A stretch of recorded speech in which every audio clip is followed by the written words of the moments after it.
As the United States transitioned from the 70s into the 80s, you saw also an economic transition from a period of economic struggle, mainly due to stagflation, to the use of economic policies known as supply side economics, or nicknamed Reaganomics, to boost the economy out of those low points of stagflation.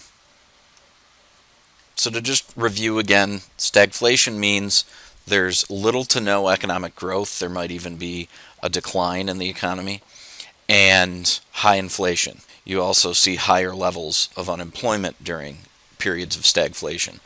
This happened in the 1970s largely due to the irresponsible spending of the 60s. President Johnson had not only fought the war in Vietnam, but tried to pursue an aggressive domestic agenda that was very costly at the same time.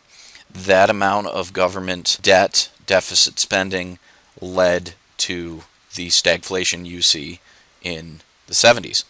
And as we mentioned in our previous presentation, this is a duplicate slide from that presentation on the Carter presidency, that not only had two energy crises and the Iran hostage crisis hurt Jimmy Carter's reputation, but conservatism seemed to be winning over the American people. There had been more than 40 years of liberal policies, of Keynesian economic policies. We will go back over that economic term and concept again here in a minute. And because Republican presidential candidate Ronald Reagan, a former governor of California, campaigned on much more of these conservative issues, like lowering taxes, like cutting the size of government, like getting back to a system of states' rights as outlined in the 10th Amendment, and the national government not necessarily being in charge of everything. Rebuilding the U.S. military so it would be unmatched, and returning the U.S. to a gold standard for its currency, which we never did return to a gold standard. You can see President Reagan's presidential portrait here on the left, a more casual photo of him on his ranch in California on the right. Now, to go over the terms Keynesian economics and Reaganomics again, let's start with Keynesian economics. In a Keynesian economic system, you see steep drop-offs in demand during a time of crisis. So if we were to use this blue line to represent demand, the red line to represent supply, and then here in the center you can see market equilibrium circled in black. That's in a perfectly healthy economy where you have a good, healthy balance of supply and demand and a reasonable price point in market equilibrium. However, in times like the Great Depression, you saw a severe drop-off in demand. And when there's a severe drop-off in demand, that is obviously going to create drastic economic disruption. You're going to see massive layoffs, high unemployment, etc. And in Keynesian economic theory, if you are to spend lots of money in the government, you can help then prop up demand with that government spending. And again, this is the theory of Keynesian economics. John Maynard Keynes actually referred to this as priming the pump. In the old days, the Great Depression included, not everybody had indoor running water, and you in fact had hand pumps. When a hand pump loses suction in the pipe that's going into the ground, you often need to pour water down the pump to create that vacuum, to create that suction. And so you pour water down it while pumping the handle rapidly, and that's known as priming the pump. You are priming it with additional water.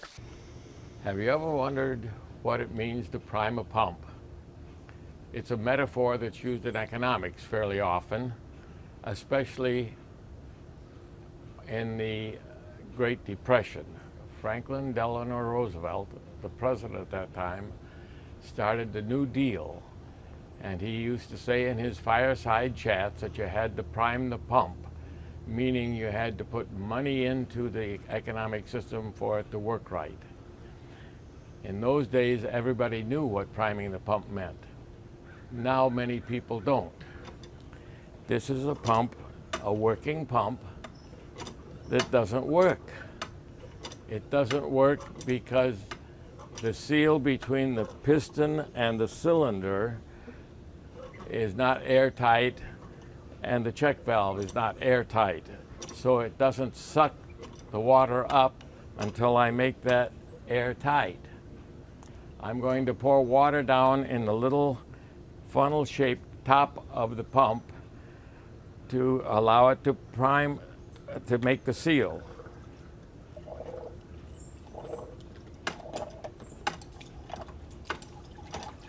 And once the pump is primed, it works fine.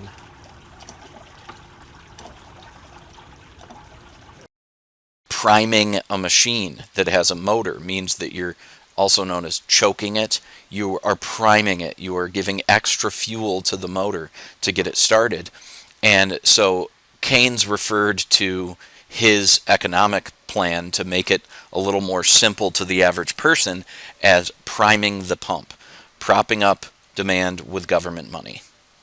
Now, in contrast, Reaganomics, also known as supply-side economics, was much more concerned with the supply side of the curve. So if we again use demand and supply as the blue and red lines, prospectively, with the black circle being market equilibrium in a perfect, well-balanced economy, Reagan's argument was that Keynesian economic policy had actually been a failure and that it was leading the country to financial ruin, that there was high inflation, high unemployment, low economic growth as a result of these policies, and that his policies that focused more on the supply side would actually fix the economy.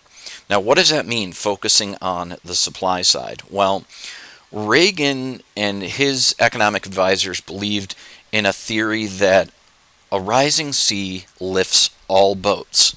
So if you deregulate the economy, make it a little less cumbersome for companies to do business, and you lower taxes so that that additional money can be reinvested into the business, it will lead to economic growth, and that will benefit everyone. So in that theory, it means that Reagan and his economists saw the United States economy as being right about here on the graph, where businesses were not functioning well. Therefore, there's low supply. They're not producing a lot in the economy. Meanwhile, demand is high because of all the Keynesian economic spending propping up demand. So Reagan thought if we deregulated, cut taxes, etc., that would shift the production in the economy up this way. So again, this is through deregulation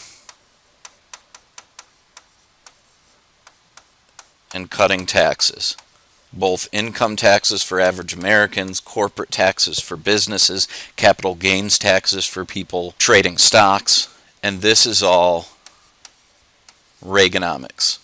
And again, instead of priming the pump, this is a rising sea raises all boats. The economic growth created by this theory will lead to the kind of economic growth that everybody could benefit from. So just to summarize, Keynesian economics and Reaganomics. If you renamed Keynesian economics, you could actually rename it demand-side economics because it's focusing on demand, propping up demand with government spending in a time of economic struggle. He called it priming the pump. Reaganomics is much more focused on the supply side in his theory of a rising sea lifts all boats. Government deregulation and the cutting of taxes would lead to economic growth that would benefit everyone. So to get into a little more detail, because we've already talked about Keynesian economics multiple times in class, that was more of a review. To get into more detail to describe to you the Reaganomic theory that focused on the supply side, classical liberals, also known as libertarians, believed in a much more laissez-faire capitalist economic philosophy, meaning that government intervention, ever since the Industrial Revolution, the populist movement, the progressive movement, that it had actually done more harm than good. That they believed that the government had overregulated and therefore harmed the economy.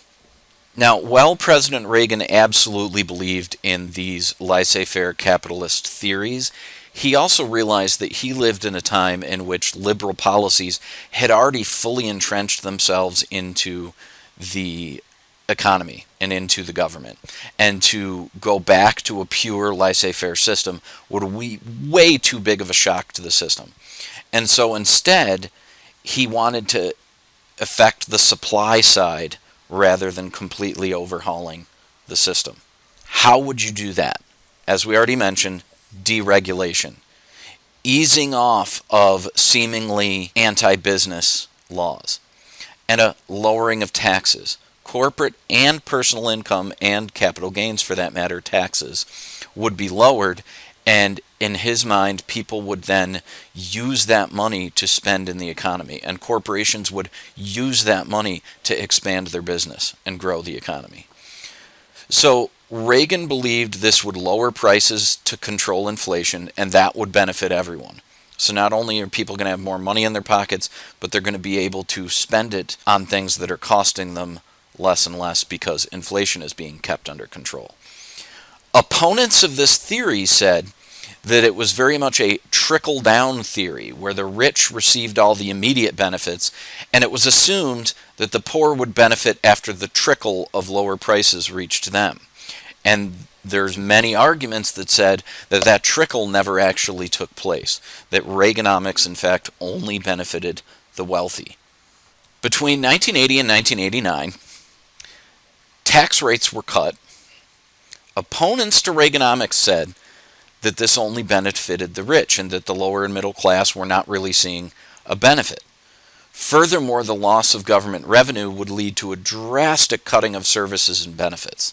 However, people that supported Reagan's theories were arguing that when people were making more money because the business that was now deregulated and also had lower taxes was able to give raises, now those people are going to be paying more income taxes on that higher wage. Even though their rate was lowered, they're making so much more money that they are paying more in taxes. I know that's mathematically confusing, but by cutting taxes and deregulating, people got raises and overall government revenue actually would go up. That was the argument of those who supported Reaganomics. So in that almost 10-year window of time, unemployment dropped from nearly 8% when President Reagan took office to approximately 5%. So it did go down, although not drastically. Government revenue also went up. When he first came into office, government revenue was $308.7 billion. That rose in the almost decade that he was influencing government policy to $549 billion. And lastly, inflation rates decreased from 13% when he took office to 4%. This is probably the thing that supporters of Reaganomics will point to, as well as the increase in government revenue, and that the loss of revenue did not end up leading to the kind of drastic cutting that they predicted. Now, opponents will also look up their own statistical information to tell you that Reaganomics was not successful. So, just like Keynesian economics is something people disagree about and can be controversial, so is Reaganomics.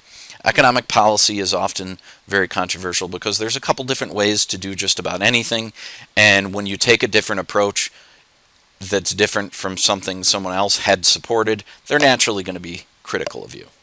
That's the end of the presentation on the transition from the stagflation of the 70s to the economic growth of the 80s. If you have any questions, don't hesitate to reach out. Otherwise, I'll see you in class.